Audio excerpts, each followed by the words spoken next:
એક ગામમાં એક ગધેડો રહેતો હતો. ધોબી પાસે એક ગધેડો હતો, જેના ઉપર તે કપડાના ઢગલા મૂકતો હતો. કોઈ વાર તે ગધેડા પર એટલું બધું વજન મૂકતો કે ગધેડાથી ચલાતું પણ નહીં હતું. ધોબી પોતાના ગધેડાને ખૂબ જ નિર્દયતાથી રાખતો હતો. એ એને પેટ ભરીને ખાવાનું પણ નહીં આપતો હતો. ઓછી ખોરાકને કારણે ગધેડો કમજોર થઈ ગયો હતો. એક દિવસ ગધેડાને લઈને ધોબી નદી કિનારે ગયો. કપડોના ઢગલા ઉતારીને ધોબીએ ગધેડાને એક ઝાડ સાથે બાંધી દીધો અને પોતે કપડાં ધોવા લાગ્યો. એ જ વખતે ત્યાં એક શિયાળ આવ્યું. અરે ગધેડા ભાઈ, તમે તો એકદમ દુખી અને કમજોર દેખાવ છો ને. શું તમારો માલિક તમને ખોરાક નથી આપતો? ગધેડાએ શિયાળ તરફ જોઈને કહ્યું, મારો માલિક ખૂબ જ ક્રૂર અને નિર્દય છે. મને બહુ જ મારે છે અને ખાવાનું પણ અડધો પેટ આપે છે. આ કહીને ગધેડો રડવા લાગ્યો. શિયાળને તેના પર દયા આવી ગઈ. એણે કહ્યું, અરે ગધેડા ભાઈ, તમે રડો નહીં. મારાથી તમારું દુઃખ નથી જોવાતું. હું તો મારા માલિકથી કંટાળી ગયો છું. તમે તો ગુલામ છો. જ્યાં તમારો માલિક લઈ જાય તમે ત્યાં જતા રહો છો. મને જુઓ, હું કેટલો ખુશ રહું છું. આઝાદીથી ફરું છું. જ્યાં જવાનું મન કરે ત્યાં જતો રહું છું. હા શિયાળ, તું સાચું કહી રહ્યો છે. તમે મારી વાત માનો. પોતાના માલિકને છોડીને મારી સાથે ચાલો. લીલા લીલા શાકભાજી અને ગાજર ખાવા મળશે. લીલા શાકભાજી અને ગાજરની વાત સાંભળીને ગધેડાના મોઢામાં પાણી આવી ગયું. પણ એ પાછો ઉદાસ થઈ ગયો અને કહ્યું, શિયાળ, મારા માલિકે ગળામાં દોરડું મૂકી દીધો છે. હું તારી સાથે કેવી રીતે આવી શકું છું? ગધેડાની વાત સાંભળીને શિયાળે કહ્યું, અરે ઉદાસ કેમ થાવ છો? તમારા માલિકનું ધ્યાન તો કપડાં ધોવામાં છે. હું ધીરેથી તમારું દોરડું ખોલી દઉં છું. તમે મારી સાથે ભાગી આવો. આ સાંભળીને શિયાળે ગધેડાનું દોરડું ખોલી નાખ્યું. બંને ત્યાંથી ભાગી ગયા. શિયાળ ગધેડાને લઈને એક ખેડૂતના ખેતરમાં પહોંચ્યું. જુઓ ગધેડા ભાઈ, આ ખેતરમાં લીલા લીલા શાકભાજી છે. અરે ગાજર પણ છે. ગાજર તો મને બહુ ભાવે. ચાલો, ખેતરના માલિકને આવા કરતા પહેલા આપણે બંને પેટ ભરીને ખાઈ લઈએ.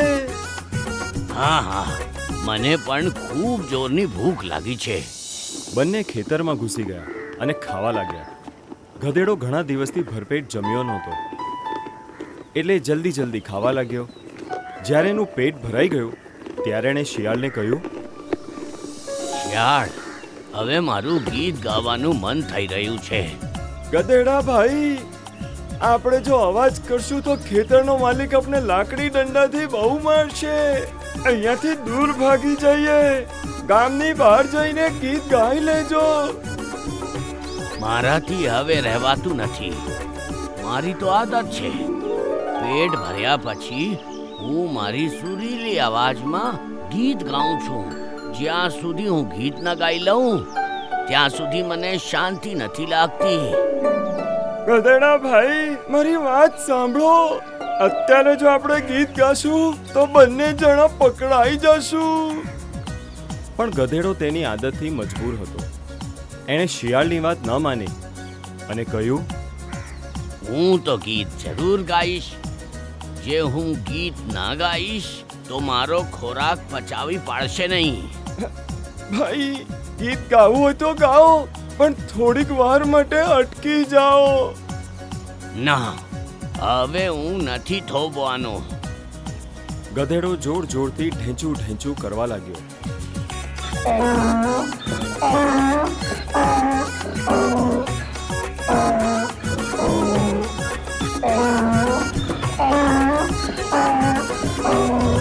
ગધેડાની અવાજ સાંભળીને શિયાળ ત્યાંથી ભાગીને ઝાડીઓ પાછળ છુપાઈ ગયું. ગધેડાનો અવાજ ખેતરના માલિકે સાંભળી લીધો. તે હાથમાં લાકડી લઈને ખેતર તરફ દોડતો આવ્યો અને ગધેડાને જોઈને બોલ્યો, અરે ગધેડા, તું દરરોજ આવીને મારી શાકભાજી ખાઈ જાય છે. આજે તને તારા કરીનો મજો ચખાવીશ.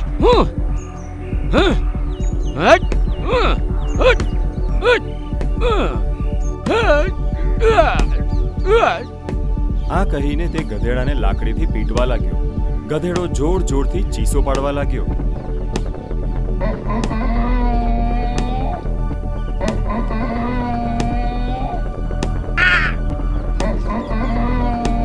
ખેતરના માલિકે મારીને ગધેડાની હાલત ખરાબ કરી નાખી અને ગળામાં દોરડું બાંધીને ઘસડીને પોતાના ઘરે લઈ જઈને ખેટીથી બાંધી દીધો.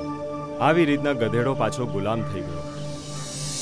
શિક્ષા: ખરાબ આદતોથી હંમેશા બચવું જોઈએ. અમારા યુટ્યુબ ચેનલને હમણાં જ સબસ્ક્રાઇબ કરો.